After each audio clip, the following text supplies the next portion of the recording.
오늘 하나님의 말씀은 빌립보서 1장 20절과 21절 두 절 말씀만 제가 보겠습니다. 나의 간절한 기도와 소망에 따라 내가 어떤 일에도 부끄러움을 당하지 아니하고 항상 그러하듯이 지금도 온전히 담대하여 살든지 죽든지 그리스도가 내 몸 안에서 늘 높임을 받으시게 하려는 것이라. 이는 내게 사는 것이 그리스도니 죽는 것도 유익함이라. 오늘의 말씀의 제목은 본문 말씀에 기록되어 있는 첫 번째 소절에 나의 간절한 기대와 소망, 이것이 말씀의 제목입니다. 나의 간절한 기대와 소망입니다.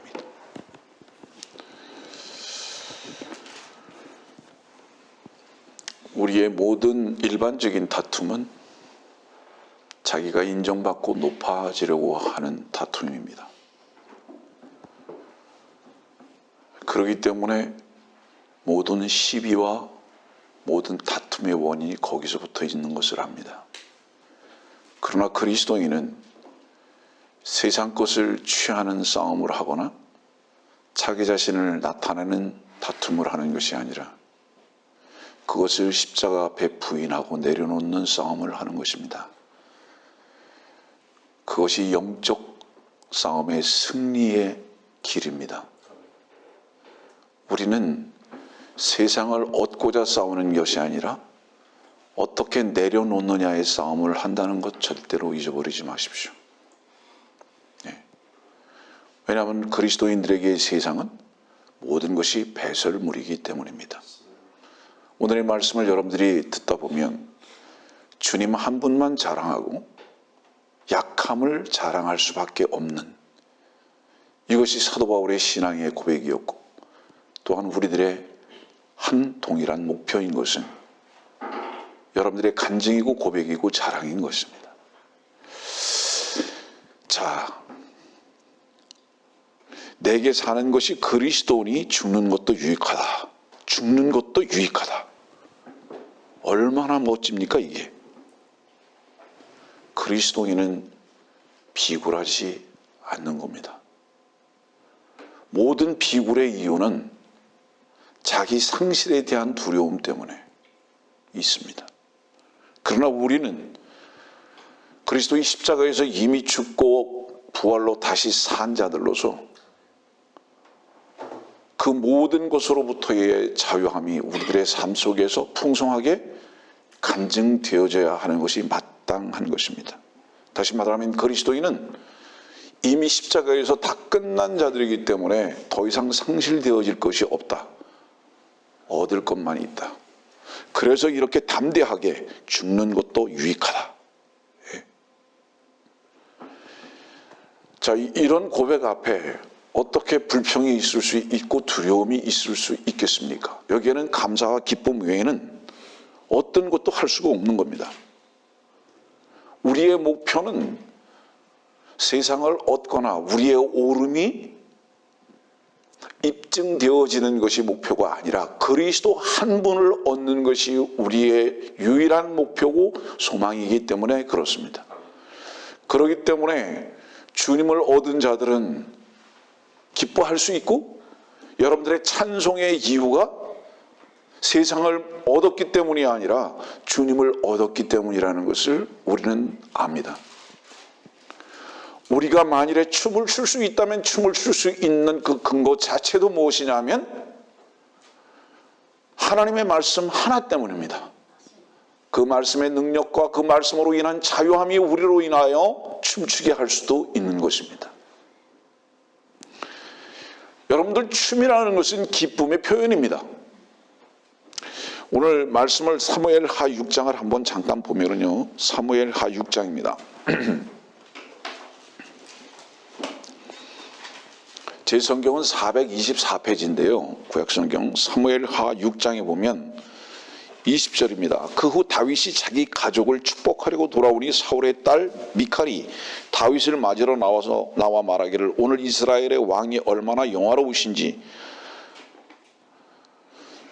마치 하찮은 것들 중 하나가 수치도 모르고 자기 몸을 드러내는 것 같이 자기 신하의 몸종들의 눈에 오늘 자신의 몸을 드러내셨나이다 하자, 다윗이 미칼에게 말하기를 그것은 주 앞에서였으니 그분은 네 아비와 네 아비의 온 집 앞에서 나를 택하시오 주의 백성 이스라엘을 다스리도록 나를 지병하셨느니라. 그러므로 내가 주 앞에서 뛰놀리라. 또 내가 이보다 더 천하해져서 내 자신이 보기에 낮아져도 네가 말한 계집 종들에게는 높임을 받으리라 하더라. 다윗의 아내 첫 번째 왕 사울의 딸 미칼이 그 남편을 조롱하고 짓밟고 있습니다. 그러나 다윗의 춤의 이유는 어디에 있느냐? 14절의 말씀 보면 그때 다윗이 주 앞에서 그의 온 힘을 다하여 춤을 추었는데 그가 배의 에봇을 입었더라. 무슨 의미죠, 여러분들? 하나님의 말씀 앞에 자기 자신은 죽어 있는 것을 발견하게 됐고, 그 말씀이 다윗의 앞에 이르렀을 때, 이걸 신학적 관점에서 여러분들 볼게요. 여러분들 안에 살아계신 주의 말씀이 능력으로 역사하게 됐을 때 여러분들 자신은 배의 옷을 입을 수밖에 없습니다. 나는 끝났구나. 그리고 끝나고 하나님의 말씀의 놀라운 자유와 능력 앞에 자기 자신이 천해여지는 것, 자기 자신의 수치, 이런 부분에 대해서는 전혀 개의치 아니하고 어린아이들이 수치를 모르고 벌고 벗고 다니듯이, 그래서 어린아이와 같지 아니하면 안 되듯이 우리는 시장에서 피리를 불 때에 주의 말씀의 노래 앞에 춤추는 자들이 되어야 하는 것과 같이 하나님의 말씀 앞에 놀라운 그 자유와 기쁨이 우리 안에 충만하다면 어떤 체면도 우리들은 가릴 필요가 없는 놀라운 기쁨의 반응을 하는 것입니다. 며칠 전에 어떤 분에게서 저에게 문자가 왔는데 그 문자의 내용이 너무 저를 감사케 했습니다. 목사님은 그렇게 격렬하게 춤을 추시는 거 보니까 아직도 젊으시네요. 예? 근력과 뼈가 튼튼하신 것이 너무 부럽습니다. 나는 그렇게 못합니다. 이제 그 후의 내용을 여러분들에게 소개시켜 드릴 수는 없지만은 그분은 그 춤사위가 너무 기쁨과 감상으로 보였던 겁니다. 그래서 자기는 그 춤사위를 보면서 계속 기뻐하고 또 기뻐하고 있다고, 그런 내용의 문자를 저에게 보내온 거예요. 하나님은 우리의 죽어야 할 것들을 가지고 영화롭게 하셨고, 하나님께서는 우리의 연약함을 발견케 하심으로 주님의 영광을 드러내셨고, 하나님께서 일하시는 순서와 그분이 우리의 죄가 없었으면 왜 우리를 높이실 수 있었으며, 우리의 연약함이 없었다면 어떻게 그분께서 은혜로 우리들에게 채워주실 수 있으셨는가? 하나님의 일하심은 바로 이것입니다, 여러분들.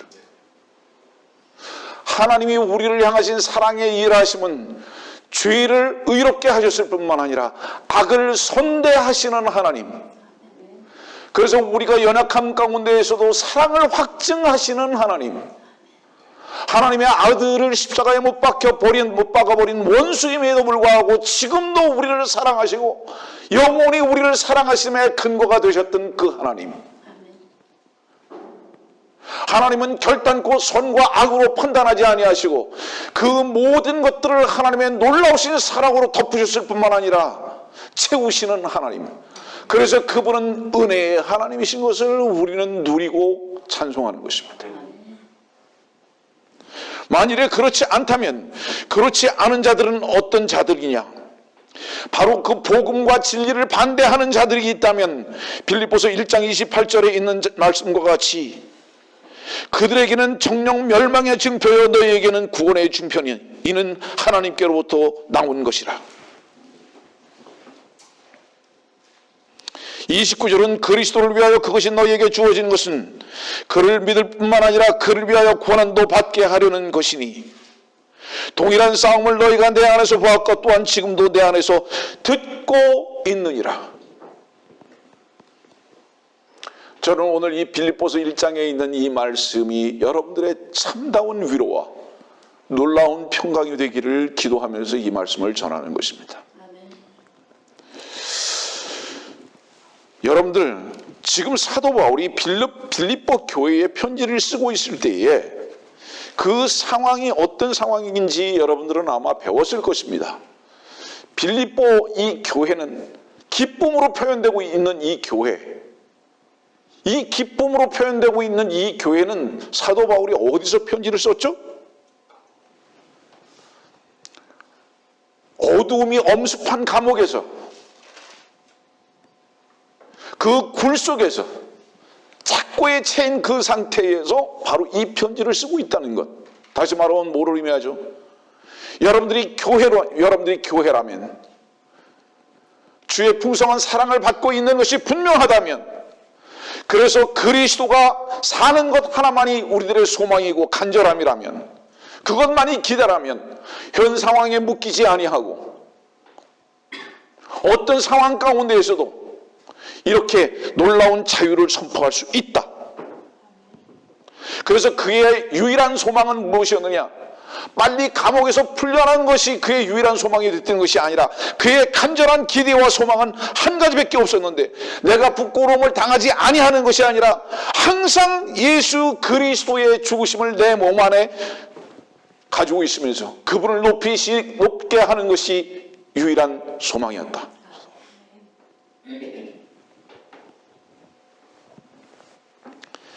비록 이 축축한 지하 감옥 속에서도 사도 바울은 이 한 가지 유일한 소망 외에는 없었던 것입니다. 성도들이여, 사도 바울의 이 놀라운 소망과 자유함이 결코 여러분들 안에서도 충만할 수 있으며 잃어버리지 않을 수 있는 이유는 무엇일까요? 사도 바울이 받았던 그 사랑을 여러분들도 받고 계시고, 사도 바울이 받았던 그 구원을 여러분들도 받으셨다면 우리는 동일한 주 예수 그리스도 안에 있는 자들이기 때문에 그렇습니다.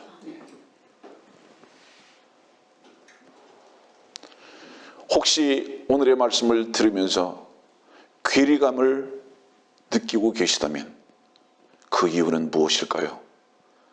주의 사랑이 그 사람에게만 나타나지 않았기 때문일까요? 아닙니다. 소망과 기대와 그 간절함의 목표가 다르고 있기 때문입니다. 사도 바울, 뭔가 여러분들이 가지고 있는 소망이나 간절함이 사도 바울이 가졌던 것과는 다르기 때문에. 사도 바울은 빌립보 교회에 왜 이 편지를 썼는가? 우리의 외적인 조건은, 상황은 어떠하든지 간에 우리는 그리스도 안에서 자유함을 가져야 한다. 이것이 바로 사도 바울이 쓴 것입니다. 그러면서 사슬에 묶여 있지만은 나는 죄의 종이 아니라고, 나는 그리스도의 종일 뿐이라고. 오늘 아침에 어떤 분이 또 이런 문자를 보내오셨어요. 우리 목사님 그렇게 표현들 하시죠? 저도 우리 목사님으로 생각을 했습니다. 그러나 목사님은 우리 목사님, 나의 목사님이 아니라 주의 종일 뿐이시라는 것을 알게 됩니다. 놀라운 내용이죠. 목사는 여러분들의 소유가 아닙니다. 목사는 주의 종인 주의 소유라는 것입니다. 그러나 우리 모두가 또한 그렇다는 것은 놀라운 특권 아닙니까, 여러분들? 그래서 우리의 소유권은 주님이신 것입니다. 우리의 소유권이 주님이신 것이 분명하다면 우리는 그 주인 앞에서 모든 것을 얻을 수 있으며 그 모든 것 앞에도 또한 담대할 수 있는 자들인 것을 고백해야 하는 것입니다. 이게 그리스도인들이에요. 자, 지금 사도행전 21장 37절의 말씀을 보면 이런 말씀이 있어요. 사도 바울이 이제 병영 안으로 데리고 들어가려고 할 때에 바울이 사령관에게 말하기를 내게 당신께 말을 해도 되겠느냐? 라고 하니 그가 말하기를 당신이 헬라어를 할 줄 아는가?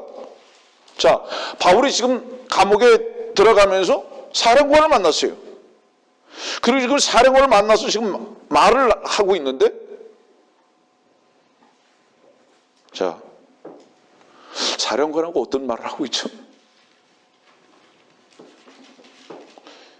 사도 바울은 감옥에 갇혀 있지만요, 죄인이 아니라 주의 사도예요. 놀랍죠?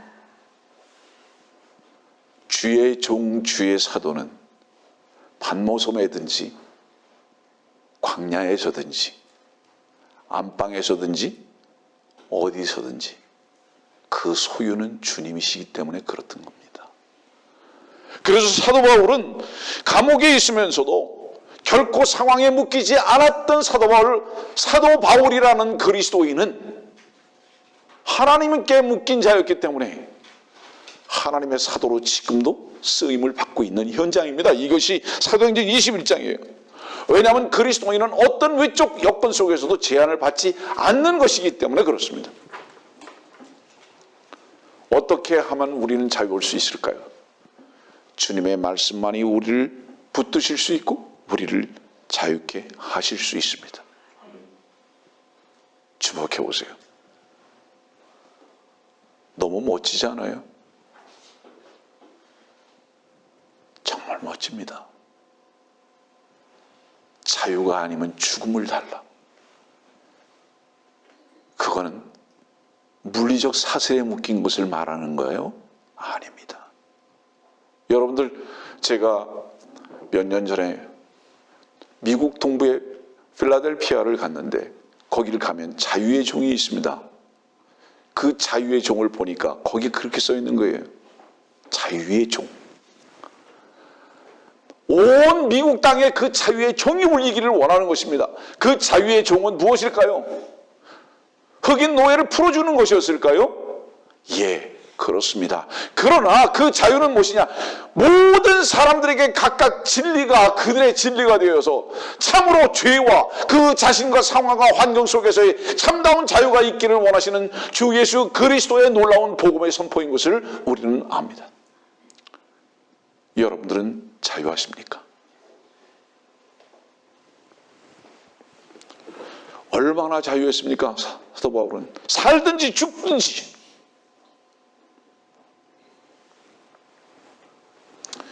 이 말씀은 살든지 죽든지. 무슨 뜻이죠? 주님이 시작하셨다는 뜻이에요. 주님이 나의 모든 시작이라는 것입니다. 주께서 시작하셨기 때문에 주님만이 나의 모든 소유가 되셨다는 고백입니다.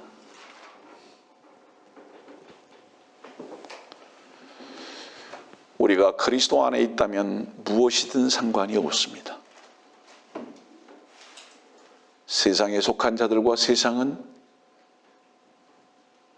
세상의 것을 가지고 묶으려 하지만 그리스도 안에서는 언제나 자유할 수 있는 것입니다. 여러분들, 오늘 이 시간에도 하나님의 말씀을 마음의 문을 열고 받아들이십시오. 만일에 여러분들이 주의 말씀을 받아들인다면 언약궤 앞에서 춤을 추었던 것 같은 다윗과 같이 여러분들이 어제까지 오늘까지 어떤 상황과 환경 앞으로 그것이 놓여 있다 할지라도 말씀 때문에 춤출 것입니다.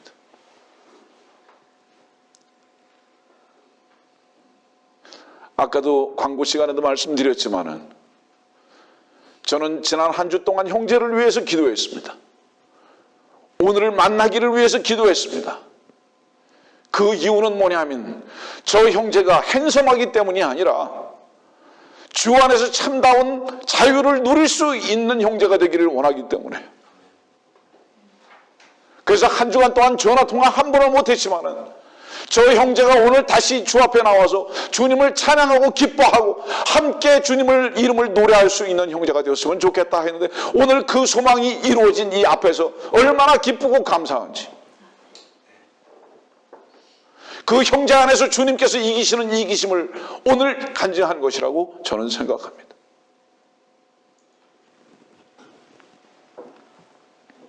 어떤 사람이요, 단두대 위에 올라갔습니다. 왜 단두대 위에 올라갔죠? 목 잘려야 되는 거예요. 사형 집행관 앞에서 뭐라고 얘기했는지 아십니까? 나는 더 빨리, 더 일찍 하나님의 영광을 볼 것이다. 어때요? 형제 어때요? 멋있지 않습니까? 네? 정말? 재물을 다 뺏어갈 것이라고 그렇게 말했답니다. 그랬더니 그 사람이 뭐라고 얘기했냐면 저의 보물은 이미 하늘에 올라가 있다고. 뺏길 게 없는 거예요.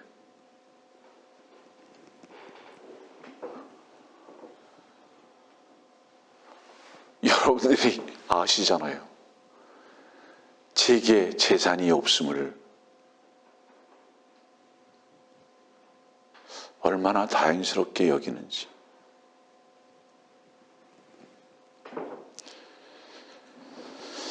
사형집행 집행관이 또 이렇게 말했답니다. 이제 빨리 너의 목을 칠 것이라고. 그랬더니 이 사람이 이렇게 말했답니다.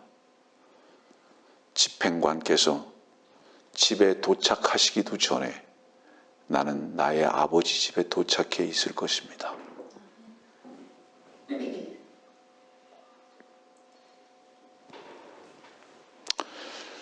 주 안에 성도들이여,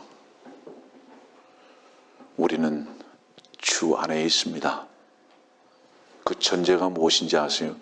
세상에서 분리된 에클레시아이기 때문에 그렇습니다. 그래서 우리는 세상에 속한 자들이 아니라 주 안에 있는 자들로서의, 한쪽으로는 불리며 한쪽으로는 하나된 바로 이것을 간증하며 사는 그리스도 안에서의 참다운 진리와 자유함을 선포하면서 사는 멋진 그리스도인의 삶을 사는 것입니다. 우리는 망할 것이 결코 없는, 날마다 그리스도 안에서 용성해짐 외에는 얻을 것이 없는 자들로서의 놀라운 특권의 삶.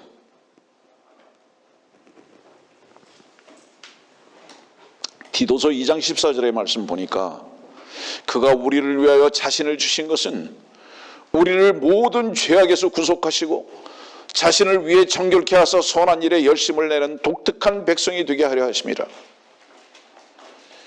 여러분들, 잃는 것이 있는 사람은 항상 불안합니다. 전전긍긍하고 근심할 수밖에 없습니다. 염려한 것입니다. 그렇기 때문에 그런 사람들의 마음은 정함이 없어요. 정함이라는 건 뭐죠? 딱 서 있지 못하다 이 말이에요. 흔들려요. 예? 꼭 모래 언덕 같아요. 바람이 부는 대로 그 모양이 바뀌어요. 울었다가 웃었다가, 외로웠다가, 왜 계속 이렇게 되죠? 왜 이렇게 변덕쟁이가 되죠? 모든 변덕쟁이가 되는 가장 중요한 이유 하나를 꼽으라면 세상에 노예의 위치에 있다는 것입니다. 변덕을 부릴 수밖에 없는 상황 속에서 항상 변할 수밖에 없는 것이 변덕쟁이입니다.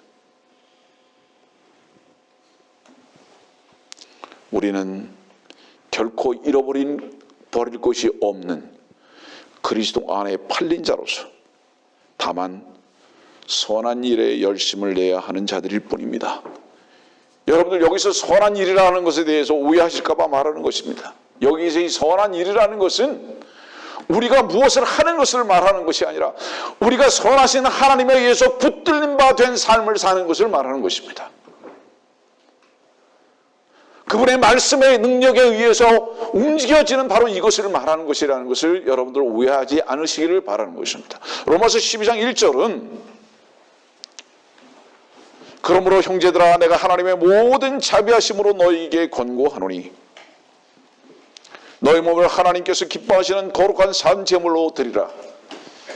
이것이 너희가 드릴 합당한 예배니라.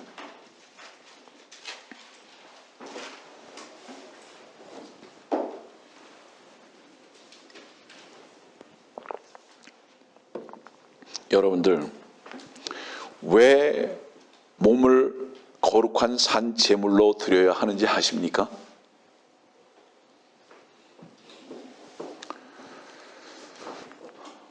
아파본 사람이 있을 겁니다. 수년 전보다 지금은 더 늙어지고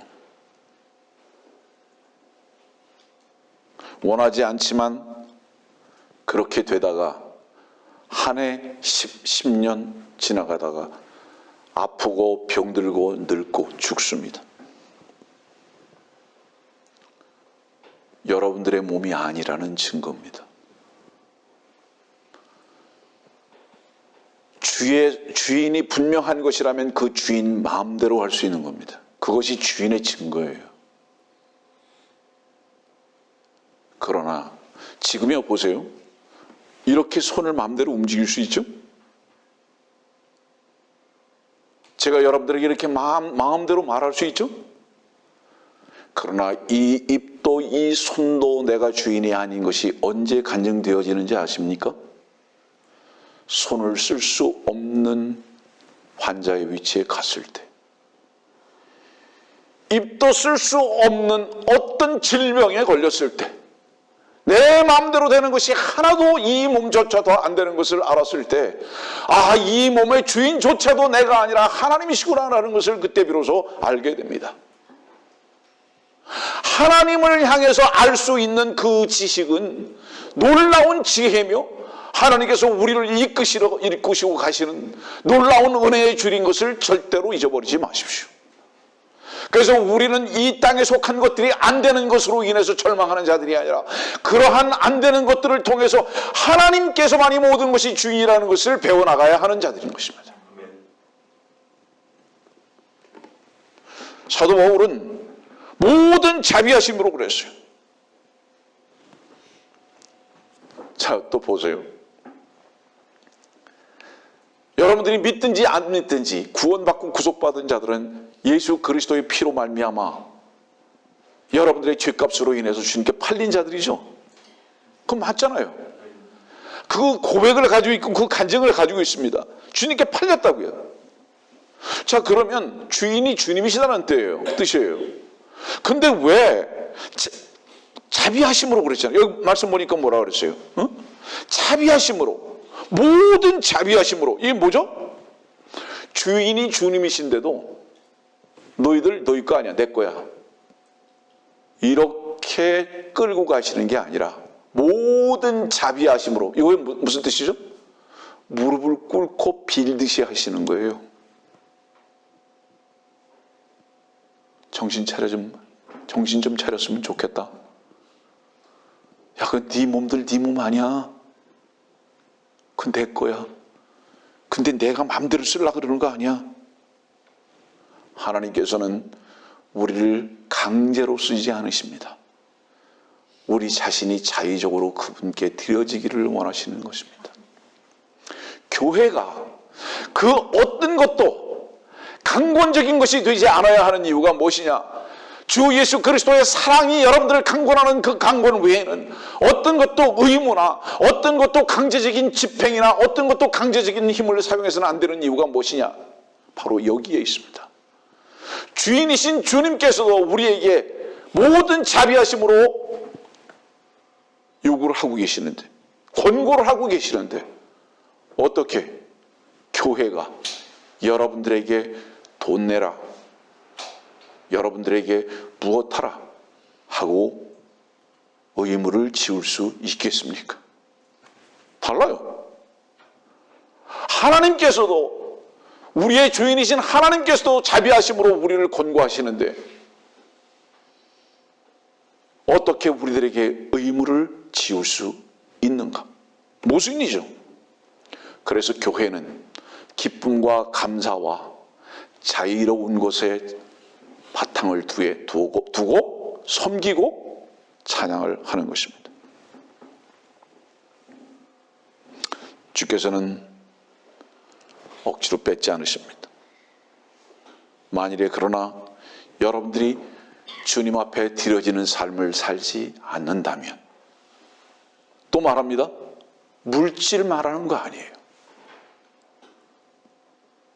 사람들은 얼마나 차이적으로 해석하고 오해를 하는지, 동일한 단어, 동일한 말을 하는 것도 차이적으로 해석하기 때문에 많은 오해들을 가져오고, 자기 중심적인 해석이 그 말씀의 전체적인 내용을 폄하하고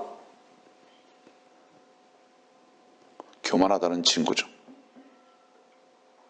만일에 주님께 드려질 수 없는 삶을 산다면 주께서 자비하심으로 권고하시는 주님의 자비를 모르는 게 분명합니다.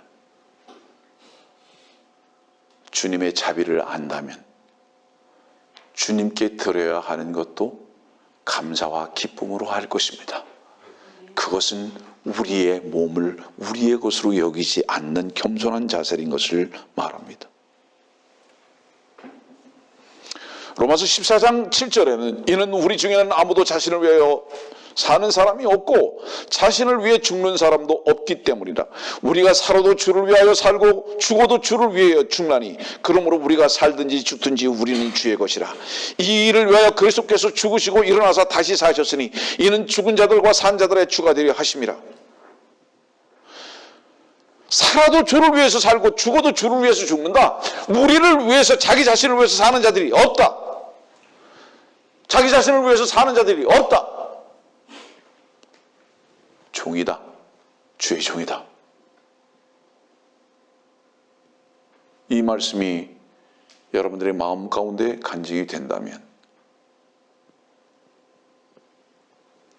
각자 여러분들의 이름 앞에 사도라는 이름을 쓸 수 있습니다.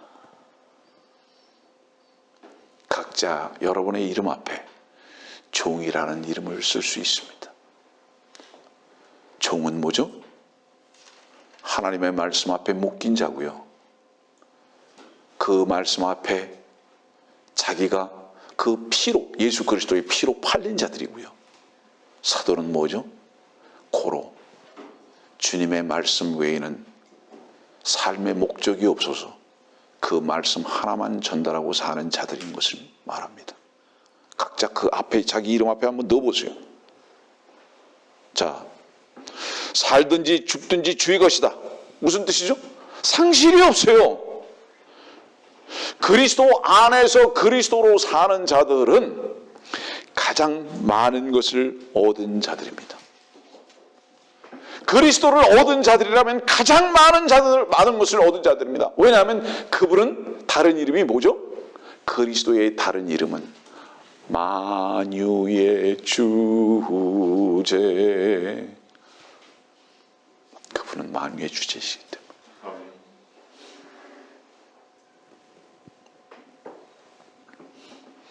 누가 불쌍하죠? 주님의 구원을 알고 거듭남을 아는데도 자기 자신으로만 살고 세상만을 추구하고 사는 사람이 가장 불쌍한 사람입니다.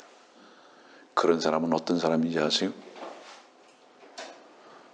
왕자로 태어났음에도 청계천 다리 밑에서 폐지를 주스면서 깨끗한 물에 발 한 번 씻지 못하고 사는 홈리스들과 똑같이 사는 것입니다.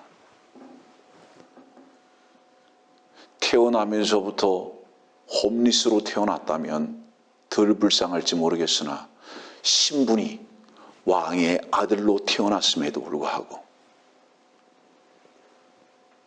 그 아름다운 옷 한 번 못 입고 그 풍성한 삶 한 번 살지 못하고 그 놀라운 능력의 삶을 한 번도 선포하지 못하고 살지 못한다면 이와 같이 불쌍한 존재가 어디 있는가?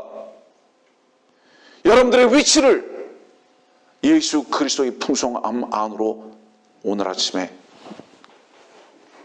위탁하십시오. 그것은 여러분들의 소망이 무엇이 되느냐에 따라서만 가능합니다. 분명히 그렇습니다. 상황과 상관없습니다. 고린도전서 6장에는 이렇게 말씀하셨습니다. 19절부터요. 또한 너희 몸은 너희가 하나님으로부터 받은 바 너희 안에 계신 성령의 전인 것을 알지 못하느냐. 너희는 너희 자신의 것이 아니니라. 너희는 값을 치르고 산 것이니 그러므로 하나님이 거신 너희 몸과 너희 영으로 하나님께 영광을 돌리라. 영광을 돌리라. 무슨 말씀이죠? 하나님을 위해서 쓸 수 있다는 뜻입니다. 여러분들의 몸을 하나님을 위해서 쓸 수 있다. 여러분들 말씀을 조금씩 줄여가면서 전할 것입니다. 성도들이여, 주의 말씀 안에 사는 것, 그리스도 안에 사는 것만이 만족이고 기쁨입니다. 거기에는 감사가 넘치는 것입니다. 주님 안에서는 은혜의 강가에 놀라운 생명의 강이 넘치고 또 넘친다는 것을 잊지 마십시오. 그 안에서만 참다운 만족이 있습니다. 요한복음 4장의 말씀 보면요, 28절입니다. 그러자 그 여인이 물동이를 버려두고 성읍으로 들어가서 사람들에게 말하기를, 뭐라고 얘기하죠? 메시아를 만났다. 메시아를 만나고 난 다음에 이제 어떻게 되죠? 물동이를 다 내어버렸습니다. 물동이를 다 내어버렸어요. 이게 무슨 얘기입니까? 메시아를 만나고서 물동이를 다 내어버렸다. 여러분들, 이 물동이 뭘로 만들어져 있습니까? 질그릇으로 만들어져 있죠? 네. 사람의 육신을 말합니다. 이 여인은 이 육신에 세상을 채우는 일 뺏기는 못했습니다.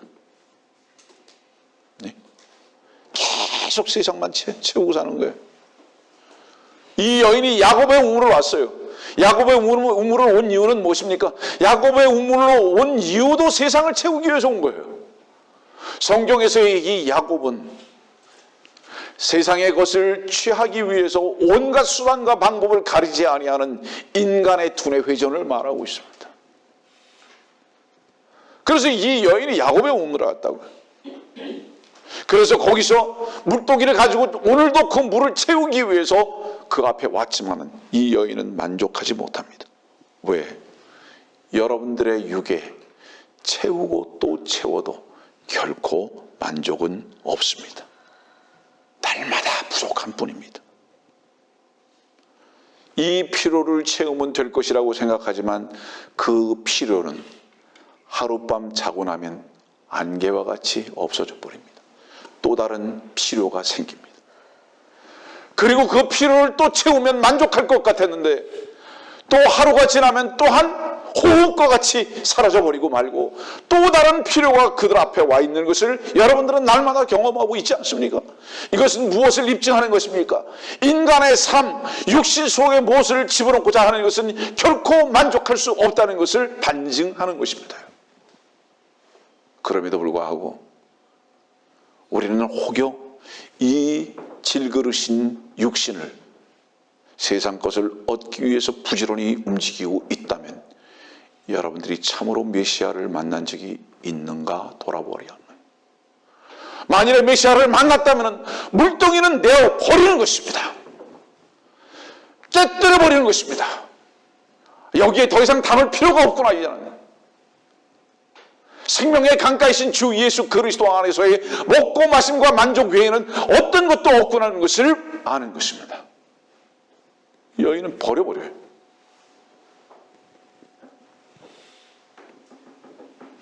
우리 안에 무엇을 담을 수 있습니까? 우리 안에는 주의 말씀 하나 외에는 담을 게 없습니다. 우리는 질그릇이지만은 우리 안에 보배를 가져야 합니다. 그게 그리스도인인 거예요. 이 여인은 자기 자신으로 대비되고 있는 이 물동이를 버려버리고 그 물동이 속에 새로운 것을 담기를 원했습니다. 그게 뭐죠? 하나님의 선하심. 하나님의 선하심을 담기를 원하는 그 사람은 자기 육신의 만족을 위해서 그것을 담기 위해서 땀 흘리지 않습니다.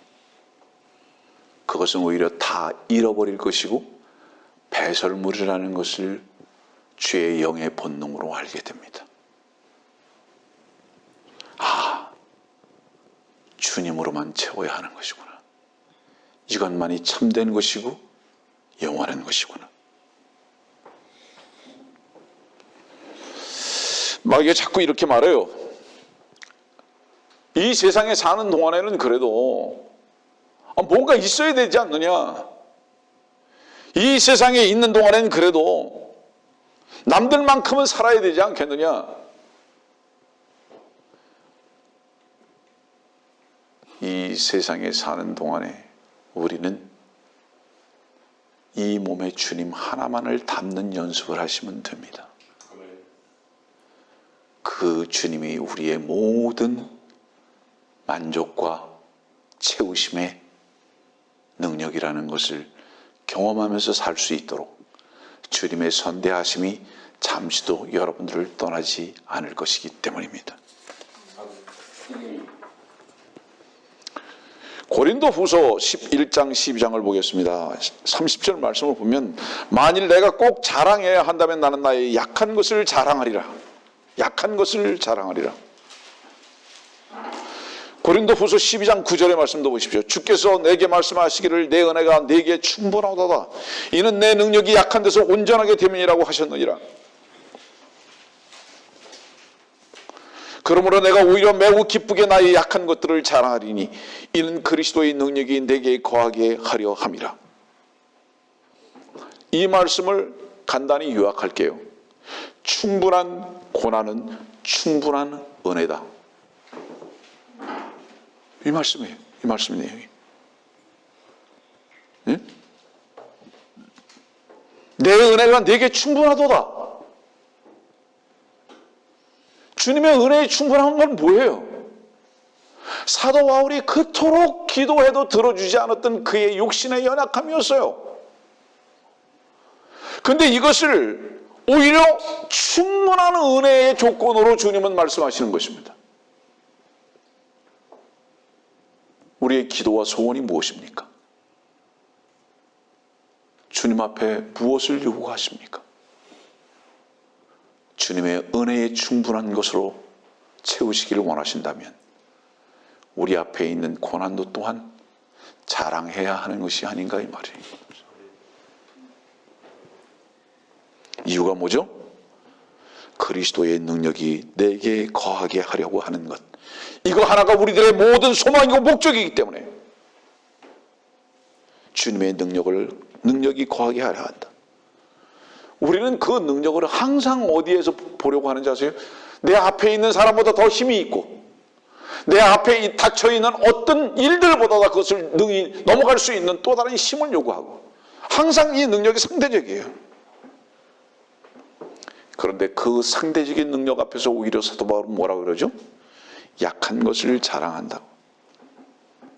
왜요?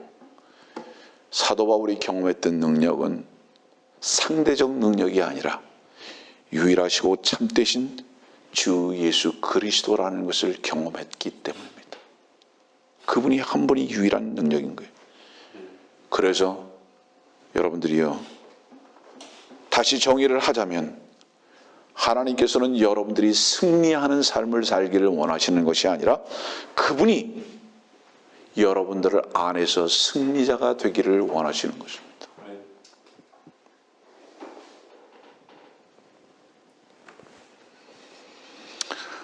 주께서 여러분들 안에서 승리자가 되기를 원하십니다.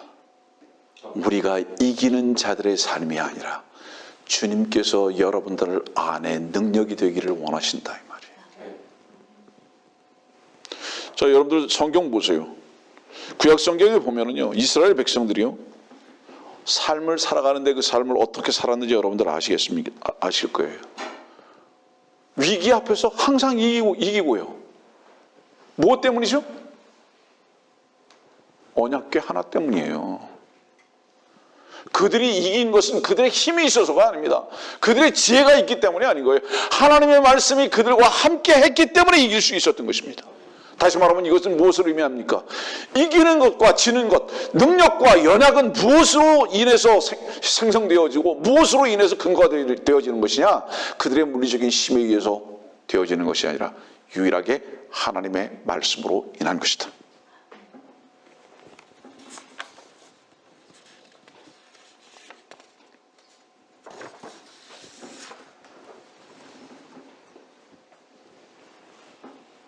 에베소서 2장 10절 말씀 보고 말씀 마치겠습니다.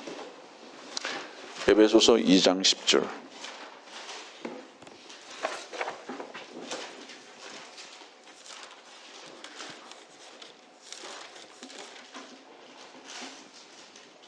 우리는 그분의 작품이니 그리스도 예수 안에서 선한 일들을 위하여 창조되었느니라. 우리는 선한 일들을 위해서 창조된 자들이다.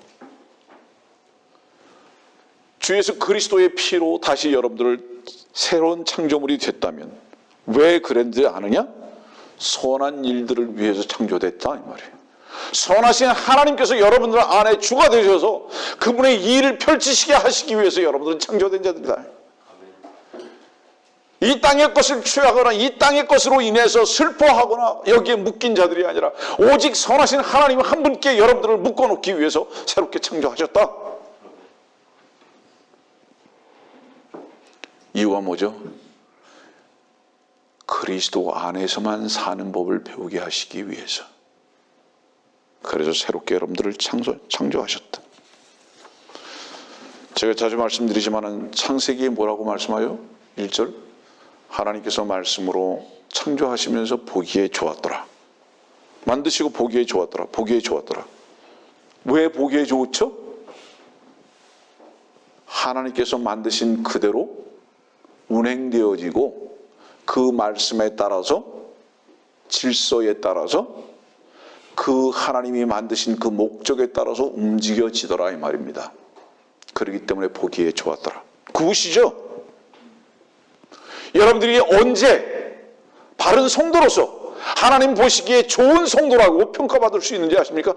하나님의 말씀에 따라서 순종되어지는 모습을 볼 때 하나님이 여러분들을 굿 이렇게 말씀하세요. 주의 말씀 앞에만 순종되어지는 우리가 되어야 하는 것입니다. 유다서 6절 말씀을 보면 또 자기들의 점 지위를 지키지 아니하고 자신들의 처소를 떠난 천사들을 주께서 영원한 사슬로 묶고 큰 날의 심판 때까지 흑암 속에 가두어 두셨느니라. 성도들이여, 여러분들의 처음 지위는 세상과 마귀로부터 하나님의 나라와 주님께 옮겨줬습니다. 누구와 같이? 오늘 빌립보서의 말씀을 기록하신 사도 바울과 같이. 사도 바울도 주를 주로 고백한 사도고 여러분들 또한 주를 주로 고백한 자들입니다. 새로운 창조물이라고요. 새로운 창조물에서의 위치는 뭔지 아세요? 그 말씀에 따라 순종하는 삶을 사는 것입니다. 그 위치를 벗어나면 안 됩니다. 이것이 우리의 삶의 목적과 이유가 되어야 하는 것입니다. 그리스도인은 이미 십자가에서 모든 것을 끝낸 자들로서 더 이상 상실할 것이 없음에 담대할 수 있습니다. 그리스도인들은 왜 자유로운가? 부활의 생명 안에서 모든 것을 무덤에다 장서시켜버리고 새로운 창조물로서 그리스도 안에서만 풍성함과 자유함을 누리면서 사는 경험을 하는 사람들이기 때문에, 그래서 그리스도인은 참으로 멋진 자들입니다. 이것이 사도 바울이 빌립보 교회에 편지한 내용과 같이 또한 우리들에게도 소망이 되어야 하고 우리들에게 기도가 되어야 할 것입니다.